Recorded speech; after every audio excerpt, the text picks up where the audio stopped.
Hey guys, welcome back to this video series of top trading tips. Now I've got a good mixture of stuff here, from psychology to discipline to trading approach.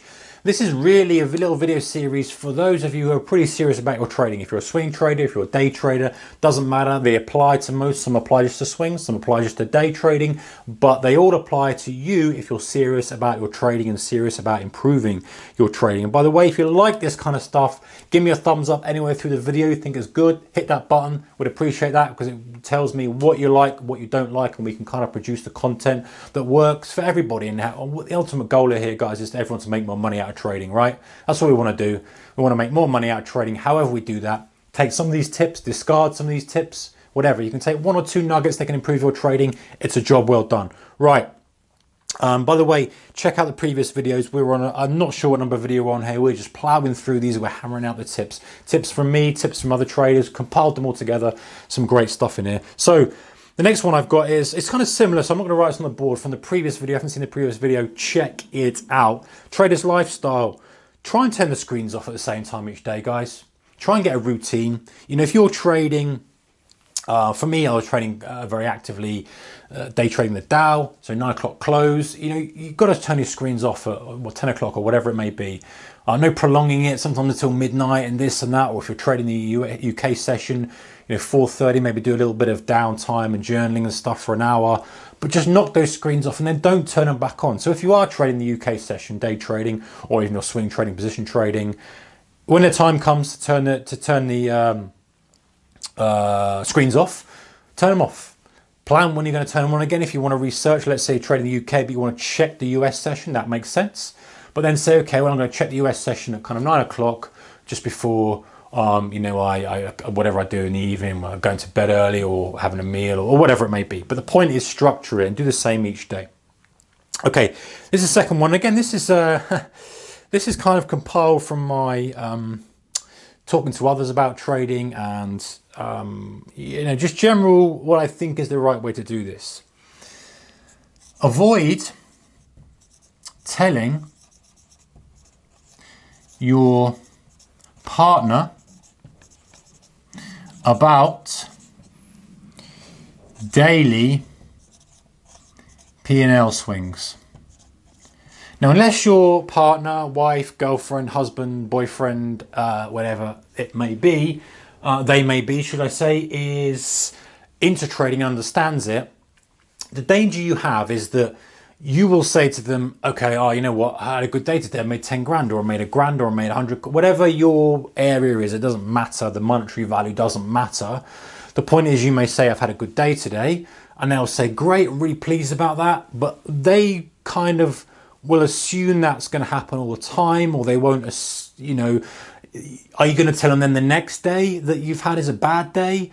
You either got to do one or two things in my eyes. You either got to be completely open about it and use them as a sounding board and say, I lost today, I made today, and use them as kind of a accountability thing. And obviously you've got to make the judgment yourself whether they are the kind of person you want to do that with, and that's fine if they're not. It doesn't mean there's not a problem. Some you know, people have different personalities, and this is a very personal thing, trading. So you either share everything with them, or avoid telling your partner about each individual thing, because you know how confused us non-traders get when you say, listen, I had a great day today, and say, well, how much money did you make? Oh, well, actually, I lost money. I'm like, what? Hey, don't get it. Yeah, but I followed all my rules. You know, it was a great day. The market was good. Yeah, I traded really well. But you lost money. Yeah, but the point is I follow my plan. I know that if I do that consistently and don't make mistakes, then the money's going to come. They look at you like you're an idiot, right? So unless they're on board a bit and understand it and they're kind of ingrained into the business of trading, then my advice, and again, this isn't really advice to you, this is my advice to myself, if that makes sense, is to say, hey, don't tell them. Just, you know, if you want to be open and honest about, you know, if it's joint money, then fine, that makes perfect sense. At some point, a specific point, a month or whatever, or a specific benchmark on the high side or low side. But I think involving them on the emotional roller coaster of each day's P&L probably doesn't make much sense, because we'll have a tendency, as we all do, is to say to them the best days and then kind of maybe not say so much the bad days. So they might get a clouded view of what's really happening out there. So I always think be fully clear of what's happening, or kind of avoid telling them altogether. Because, as you know, you might make a massive amount in one day, and the next few days a little bit of loss, and then when you extrapolate out of that, you've had a good month, but you haven't had like a monster month. As you know, that's the way it goes with trading.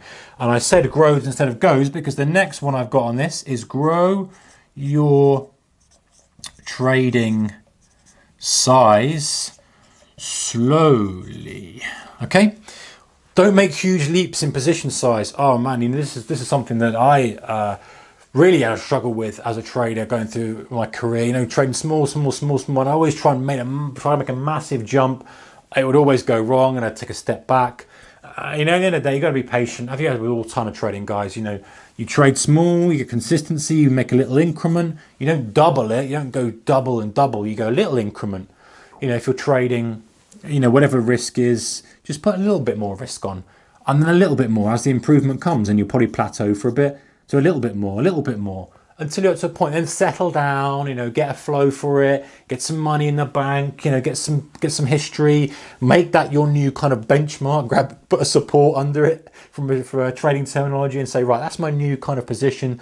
Let's go bigger. Because the danger you've got, and there's one guy I was kind of teaching, I guess is the right word, or showing him what I was doing as a friend of mine, and he was trading. I think he was trading very, very small size. I can't remember what size he was trading at, but very, very small, as a sensible thing when you're starting out. And he'd had 10 great trades in a row, and I remember speaking to him, and he was like, yeah, I feel really good about it. I've just taken this setup, this strategy, and it's worked really well for me. I've kind of won 8, I've lost 2, and I'm taking this on the FTSE, I think he was trading, whatever it may be. Something very simple strategy, quite easily make some money out of that consistently. Next thing is, I said, like, mate, you've gone a bit quiet. He says, oh, well, actually, I have to admit, after that success, the next trade I took a trade 10 times the size of what I was trading. Now, that may not have been a meaningful amount to him, but the point is, relationship to his previous trades was massive. And of course, it happens. That one's a loser. He wipes out all of his profits. He goes back to square one, and he ended up not bothering trading. He's like, I can't stand this kind of thing. So, a bit of a story, but, a true story, but that's the thing. You've got to grow your trading size slowly. If you kind of get to make more money, the obvious thing is to make more money by putting larger size on, and that kind of is the easier way to make more money. But you can't fool your own brain. You can't say, oh, well, I'm still trading small size. It knows what the risk is, so you kind of have to stretch it a little bit at a time. So that's my advice for sort of increasing your trading size. Just touch on that. We can go into more depth on that if you like this kind of thing at some point in the future. Next thing is to put money aside. Okay.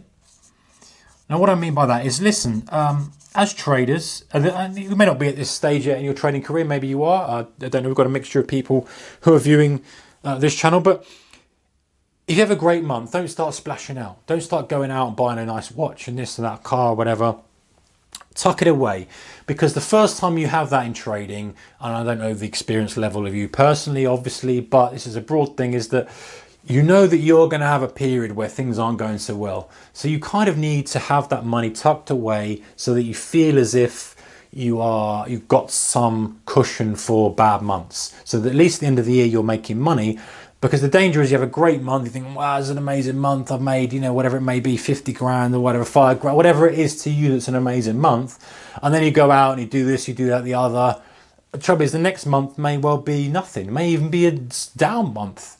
And then you go, well, actually, if I think my 3 months, that doesn't actually work out that much. And I've just spent this and that. I'm not saying don't reward yourself with items. And it's obviously, again, this is a personal opinion here, guys. Everyone's different, but I've seen people who have made good money, they've gone out and they've spent a lot of it assuming that success is going to continue month after month after month, and it doesn't.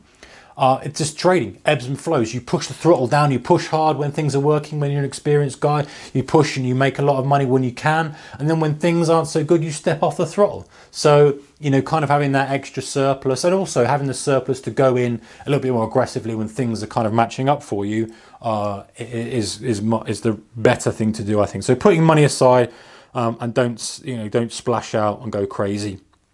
By all means, when you've done it for a while and you've made some money and that's your goal, if that's your goal to do that, then that's absolutely fine. I don't know, how your personal approaches to trading. But just if it's a career, it's a business, a living, then being cautious about going over crazy just for 1 or 2 good months. The other one I've got here is to analyze your trades and behavior. What do I mean by that? Where are we? Have I spelled behavior right? Of course I have. I can't even work out what I've written there. B, that's what's throwing me the A. There we are, behavior. Okay, what do I mean by that? So I'm basically saying, listen, see when you perform at your best. And I've got here time of day, day of week. This is maybe more kind of day trading related, but not necessarily. But if you're day trading, you know, understanding when you are really in tune with the market is going to help you loads. It's really going to help you loads because you're going to say, listen, I don't trade very well on Monday mornings. So what do? You just don't trade on Monday mornings, right? You don't have to be involved when it's a Monday morning. The other thing is time of day. Perhaps you just don't have the energy to trade in the evening session. Fine. Or you don't have the energy to trade in the morning session.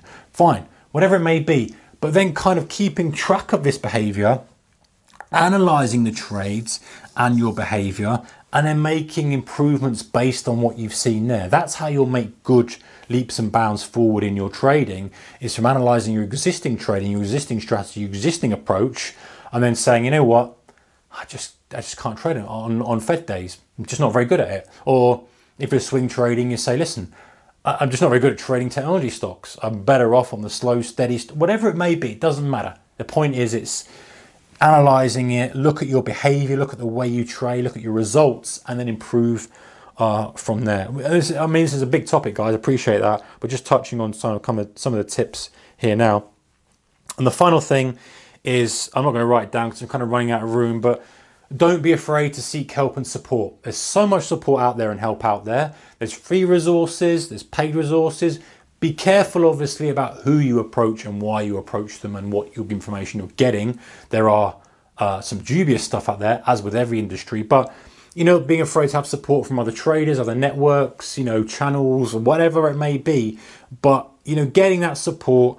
And even I know guys who use psychologists. They literally, there's a trading psychologist, there's a couple of them dotted around the country, counselors, whatever. It doesn't matter what you do if you want to get to your goal as a trader. It doesn't, right? It doesn't matter what you do. So don't be afraid to seek the help and support of trading, whether it's from a trader who's been there, done that, whether it's from someone who's going through the same thing as you, or whether it's someone completely out of the trading thing, but you can take some of their input into how you know, kind of process information or deal with stress or whatever it may be. So anyway, guys, some good ones there. I like some of those. You know, they're really helpful. They've been helpful to me, and I know they've been helpful to some other traders. If you like that kind of thing, give it a thumbs up, and don't forget to obviously subscribe for more of this kind of content. Next video, I'm going to talk about a big thing, which is emotions in trading. Wow, it could be here forever for this, but I'm going to try and keep it short, keep it brief, keep it with actionable tips that you can use in your trading. So see you in the next video, guys.